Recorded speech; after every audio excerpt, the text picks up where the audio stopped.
I like Niagara Launcher because it makes finding apps incredibly easy. Then I switch to Nova Launcher.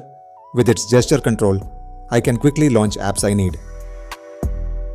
Sometimes I even go back to Samsung's default launcher because of its simplicity. If you are like me, who keeps switching between different launchers, you know how annoying it is to open settings every single time, just to change the default launcher. Today, I will show you a much faster way to switch between launchers with just one tap. Let's begin.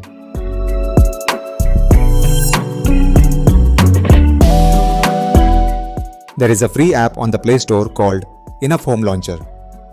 Install the app. After installing it, you cannot find it in your app drawer. That is completely normal. Instead, open your phone's quick settings, tap on the pencil icon to edit, and add a control called Home Map Settings. This control is added by the app.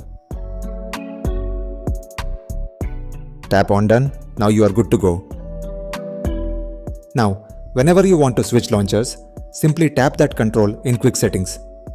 It instantly shows all the launchers installed on your phone, and you can set any one of them as default with just one tap. No more opening settings or searching for the default apps menu every time. If you frequently switch between launchers, this simple trick can save you a lot of time. If you found this tip useful, share it with your friends and family who use an Android phone. Thanks for watching. If you like this video, give it a thumbs up and also subscribe if you are not. If you have any questions, please drop a comment. I will be happy to answer them. I will see you on the next one. Until next time, take care.